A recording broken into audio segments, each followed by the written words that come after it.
Okay, so I came across this. I was at a talk, giving a talk on complementary for somebody, but there was somebody speaking before me, and this chap used this analogy, and I thought, ooh, that's good. Okay, and we tend to say, call it the well-being, a sort of description or what have you.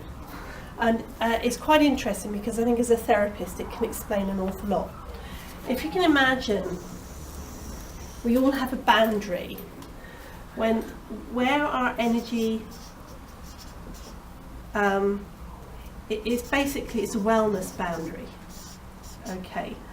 And if for some reason problems start to surface above that, we start to get symptoms, okay?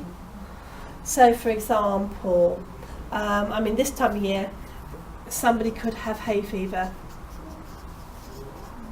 Yeah, the symptom pops up this time of year. Okay, and so that seems to be, that's what's evident, that's what's on the surface, that's what they'll be saying, oh no, I've got hay fever. But underneath the hay fever, there is a pile of other stuff that goes unseen. So for example, there may be, you could have a whole series of these, all different sorts of issues. So maybe we've got poor nutrition is there, okay, and say you've got stress at work is there, and maybe family issues there, and underneath there may be some really big childhood stuff. Say bullying, just for okay, and then maybe there's something underneath that there's inherited tendency, say towards arthritis or something like that. So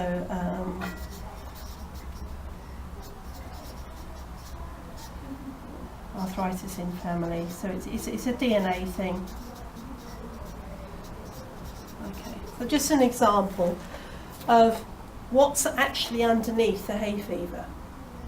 Okay, so there will be choices of doing it, and if you did it in an allopathic way, doctor's way, you just go and get some whatever, get rid of the hay fever.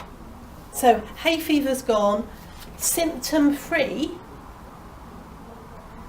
but well, yeah. So the hay fever disappears, but there's all that underneath. The next one comes up. It could be something else, yeah. But say, for example, the person with hay fever actually, for argument's sake, went to a counsellor, or even went to a crystal therapist, fluorescence therapist, and actually looked at the family issue that was actually underneath all that. What would happen is that would disappear, or it would become very small, and the block that's a hay fever would drop underneath, it would drop down. So actually the hay fever would appear to go away because somebody's dealt with one of the underlying stresses. Okay, and of course if that came back again, another big family row, blah blah blah blah blah, and the hay fever comes back up again. Okay, so if you dealt with several of these, you say that also dealt with, you got your nutrition straight, all right, which is actually quite relevant. In fact, both of them is actually quite relevant to hay fever generally anyway. You got the nutrition straight, you got some of the stress at work reduced, then even if any of these got really, really big, the hay fever wouldn't appear again. It would have appeared to have gone away. Because even if you then added stress to this, there would still be a bit of a reserve between the top of the pile of the various stresses underneath and when the symptoms emerge. Okay? Do you get the drift of how that one works? Mm-hmm. Now, the important thing of looking at this way is you can imagine if you had a client who had stacks of this stuff, all right, and you were seeing, they came to you over a period of time, and you were gradually moving away because you were doing priority stuff. You weren't just doing what I call elastoplast stuff. You weren't doing the stuff on the surface. You were working away at all of these. And you get to a point, say, that the hay fever at the top is really, really, really, really small. You know, you've worked for months, but there's still some physical symptom left. And then that person disappears off to, say, an acupuncturist. And the acupuncturist does a little bit to do with dealing with the stress, and the hay fever disappears.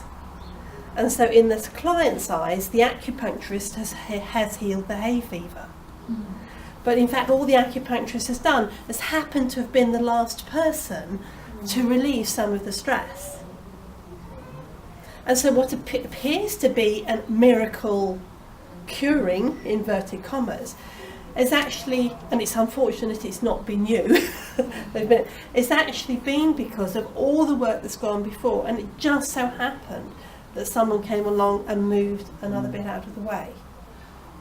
Do you ever get it where initially you're dealing with, say, one of the first underneath and it gets worse for a minute? Yeah, quite likely. Yeah. Yeah, because the thing is for example, say something here is if it came up as priority, which may do, you have a lot of surface stuff, and then say something like this happened, it may be that if something changes, actually increases stress at work, or increases so temporarily until it settles down again. Yeah. But I think the thing that, for a therapist's point of view, is important to realise is that just because, well, if you're on that end of it, just because you happen to be the last therapist that person saw, and all of a sudden after that they had a miracle release, it doesn't mean to say that you did it, at all. It may be, particularly if you've been working at some of this underlying stuff, if you've actually made more of a difference. But it's also if you have somebody who's seen you a lot of time, they've been doing some really good work, and then they go to somebody else and there seems to be a miracle thing. Don't get disheartened.